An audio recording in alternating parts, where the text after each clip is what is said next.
Alright, this is episode 2 of the Ultimate Sports Review here with NCAA Wizard. We're going to do a review or a preview of the upcoming NBA playoffs now that we're halfway through the NBA season.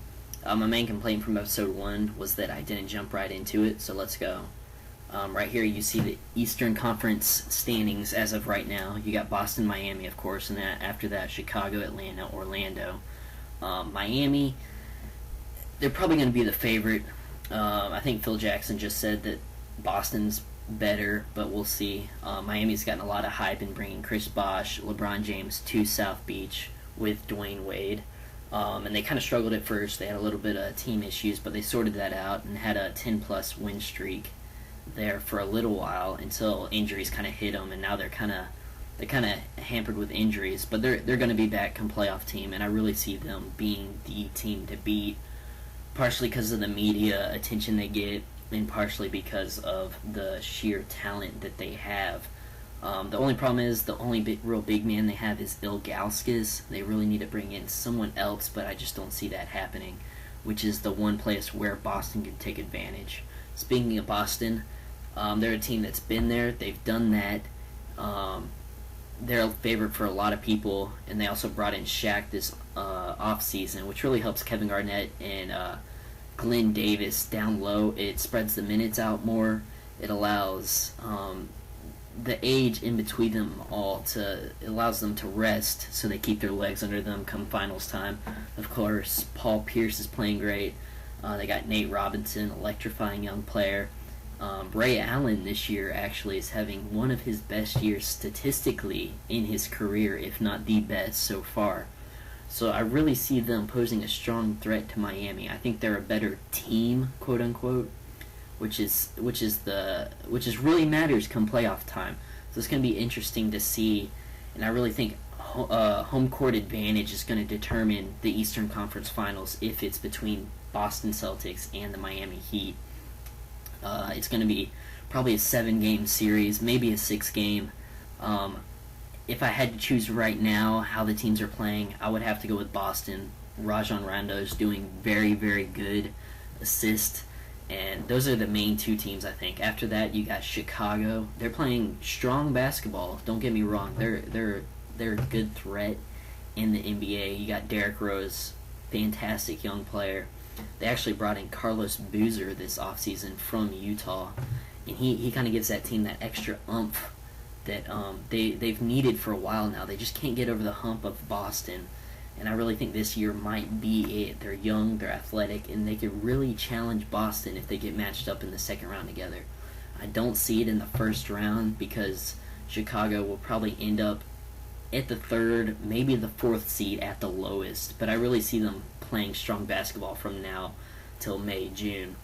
Right now, their big man, Joakim Noah, is out, and they're still playing fantastic basketball. So look for them to make a strong run in the playoffs. They're not getting a lot of attention because of Boston and because of the media attention directed towards Miami, but they're a good team.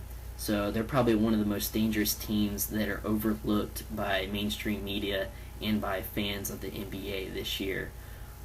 So watch out. Look for them in the playoffs. They're going to be a very good team. After that, we have Orlando Magic.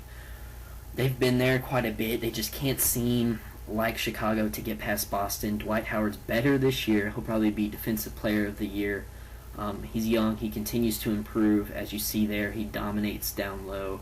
Just a fantastic player. They made this trade, though, quarter way through the season, where they sent out Vince Carter and some other guys, and they brought in like Hedo Turkoglu and some other players, which I'm not sure if that was a good trade or not. It seems like they lost a lot of talent, but they didn't gain as much talent as they traded away, and that might be negated by draft picks and that kind of thing. But I think it hurt their playoff chances this year, even though they may be back next year. On the other side of things, you got J.J. Redick. He's really coming on strong in his second year in the NBA. You see him there throwing up the three, knocking it down. He's been doing that all year so far. So look for Orlando. They're better than their record shows, but I still think this is another one of those years where they just can't get past a Boston or even a Miami now, and I think even Chicago is a better team than Orlando this year. Now the matchup would be funny because, I mean, it would be Dwight Howard on Joakim Noah, and that would be a very good matchup, interesting first round matchup, but we'll have to wait and see. After that, I think the really only other threat is the Atlanta Hawks. They're kind of also another interesting team. You got Joe Johnson, Josh Smith, and Mike Bibby. So they're full of guards, not a lot of big men, a lot of small forward type players in Josh Smith and Joe Johnson. So they're going to be dangerous. They're athletic, young, but the lack of a big man is going to hurt them because everyone else in their conference, Orlando, Boston, Chicago, they all have big men. I think they would play Miami really well, so I hope to see that in the first round. But if not, that's okay. That's not a big deal. I don't see them going deep into the playoffs like some of these other teams. So in conclusion, you see Boston, you see Miami. Those have got to be the two coming out of the East. I really don't see any other teams coming out into the finals. If we see a Chicago and Boston matchup, watch out. That would be an interesting matchup. Probably go 7 games, maybe 6 games. It'd be interesting to see if Chicago could get past that. It'd be nice to see the Bulls get back into the finals, but they have a lot of hurdles yet to go. If I had to choose right now, based on the way each team is playing, I would put Boston and Miami in the finals, and I would put Boston over Miami in 6 games going to the NBA Finals. I think I said Boston and Miami in the finals. I meant the Eastern Conference Finals. So I would send Boston to the finals to face the Western Conference champions.